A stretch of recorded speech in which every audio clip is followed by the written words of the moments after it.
तो सोचिए, T20 world cup का सेमीफाइनल, मुंबई का वानखेड़े स्टेडियम खचाखच भरा हुआ और आमने सामने थी भारत और इंग्लैंड की टीमें। ये वो मैच था जिसने क्रिकेट की दुनिया में आप कह सकते हैं तहलका मचा दिया था। तो चलिए आज इसी जबरदस्त मुकाबले की कहानी में थोड़ा गहराई से उतरते हैं। देखिए, ये कोई मामूली सेमीफाइनल नहीं था, ये तो एक हाई वोल्टेज ड्रामा था, महासंग्राम था। टॉस का सिक्का उछला और गिरा भारत के पक्ष में। कप्तान सूर्यकुमार यादव ने टॉस जीतकर कहा, हम पहले बैटिंग करेंगे। और वानखेड़े की पिच, जो बल्लेबाजों के लिए जन्नत मानी जाती है, बस इसी फैसले ने एक तूफानी पारी की कहानी लिखनी शुरू कर दी। तो चलिए अब आते हैं भारत की पारी पर। क्रीज पर उतरे दो धाकड़ बल्लेबाज, अभिषेक शर्मा और उनके साथ संजू सैमसन। और इन दोनों ने, सच कहूं तो आते ही पूरे मैच का माहौल ही बदल दिया। अच्छा, इस पार्टनरशिप की शुरुआत कह सकते हैं थोड़ी संभल कर हुई थी। इंग्लैंड के तेज गेंदबाजों के सामने पहले 2 ओवरों में कोई बड़ा रिस्क नहीं लिया गया, लेकिन फिर आया तीसरा ओवर और अभिषेक शर्मा ने जैसे गियर ही बदल दिया। इसके बाद तो पावर प्ले का असली खेल शुरू हो गया। मतलब वो पहले 6 ओवर जहां फील्डिंग की पाबंदियों का फायदा उठाया जाता है, और भारत ने इसका पूरा फायदा उठाया। पावर प्ले खत्म होने तक स्कोर था 81, वो भी बिना किसी नुकसान के। और अभिषेक तो सिर्फ 23 गेंदों में अपनी 50 पूरी कर चुके थे। ये सिलसिला यही नहीं रुका, 13वें ओवर तक इन दोनों ने मिलकर स्कोरबोर्ड पर 158 रन टांग दिए थे। तो इस तूफान में एक तरफ थे संजू सैमसन और उनका बल्ला तो जैसे आग उगल रहा था। सिर्फ 35 गेंदों में 81 रन, और इस पारी में 9 चौके और 4 जोरदार छक्के शामिल थे। इंग्लैंड के गेंदबाजों के हौसले पस्त हो चुके थे। और दूसरे छोर पर कौन थे? अभिषेक शर्मा, जो एक चट्टान की तरह पारी को संभाले हुए थे। 46 गेंदों पर 96 रन की शानदार पारी। अरे, वो अपने पहले वर्ल्ड कप शतक से सिर्फ 4 रन दूर रह गए। लेकिन उनकी ये पारी भारत के लिए सोने से भी ज्यादा कीमती साबित हुई। तो कुल मिलाकर ये साझेदारी थी 158 रनों की, जिसमें बाउंड्रीज की तो जैसे बरसात हो गई थी। आखिरकार 13वें ओवर में ये पार्टनरशिप टूटी जब संजू सैमसन डीप कवर पर यानी बाउंड्री के पास कैच हो गए। लेकिन तब तक एक बहुत बड़े स्कोर की बुनियाद रखी जा चुकी थी।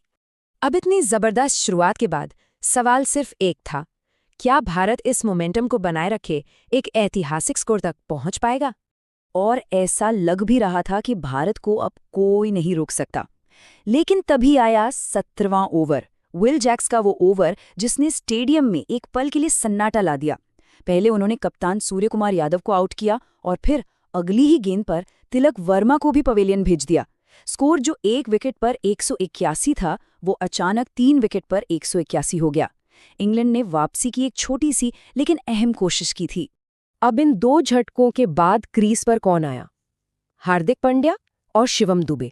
और इन दोनों के कंधों पर एक बहुत बड़ी जिम्मेदारी थी कि इस पारी को वो फिनिशिंग टच दें, जिसकी उम्मीद हर भारतीय फैन कर रहा था।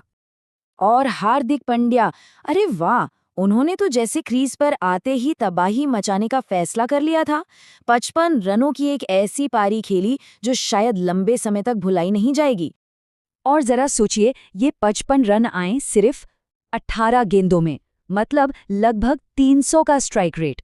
इस तरह की बल्लेबाजी ने इंग्लैंड की वापसी की बची खुची उम्मीदों पर भी पानी फेर दिया। उनकी पारी का हिसाब किताब कुछ ऐसा था: 18 गेंदें, 55 रन, 4 चौके और 4 गगनचुंबी छक्के जो शायद स्टेडियम के बाहर जाकर गिरे हों। भाई, यही तो होती है एक असली फिनिशर की पहचान। और इसी को कहते हैं डेथ ओवर्स में असली तबाही। मतलब पारी के वो आखिरी ओवर जहां रन बनाने की रफ्तार अपने चरम पर होती है। हार्दिक और शिवम दुबे ने मिलकर आखिरी के 2 ओवरों में 45 रन बना डाले। इसमें शिवम दुबे का भी एक छोटा लेकिन बहुत जरूरी योगदान था, जिन्होंने सिर्फ 6 गेंदों पर 21 रन बना दिए। और इस पूरी तूफानी बल्लेबाजी का नतीजा क्या हुआ? स्कोरबोर्ड पर टंगे थे 276 run. T20 world cup semifinal के प्रेशर में इंग्लैंड के सामने अब एक एवरेस्ट जैसा लक्ष्य खड़ा था। तो चलिए अब कहानी के दूसरे हिस्से पर आते हैं। सवाल बड़ा सीधा था, क्या इंग्लैंड 277 रनों के इस विशाल लक्ष्य का पीछा कर पाएगा? देखिए, इंग्लैंड की शुरुआत भारत जितनी विस्फोटक तो नहीं थी, पर उन्होंने भी अपने इरादे बिल्कुल साफ कर दिए थे।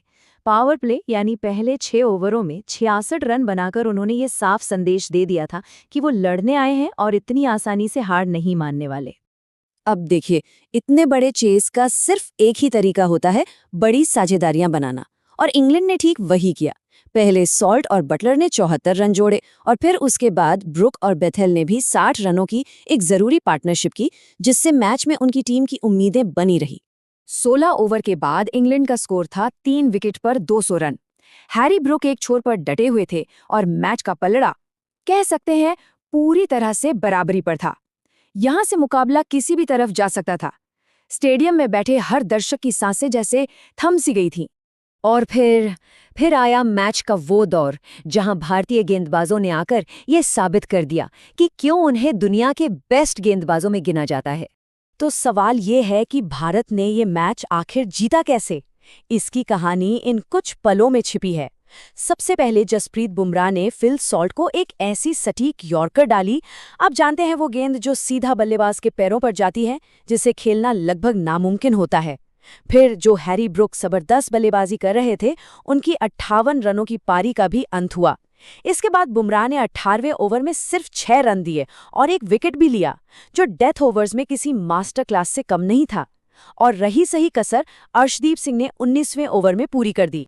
इंग्लैंड ने वाकई जमकर संघर्ष किया, लेकिन आखिर में वे 20 ओवरों में 249 रन ही बना सके। और इसी के साथ भारत ने ये जबरदस्त सेमीफाइनल 28 रनों से अपने नाम कर लिया। ये जीत एक सवाल जरूर छोड़ जाती है। क्या इसे एक परफेक्ट टी20 परफॉर्मेंस कहा जा सकता है? पहले बल्लेबाजों का ऐसा तूफान और फिर गेंदबाजों का इतना शानदार बचाव, ये वाकई सोचने वाली बात है ना?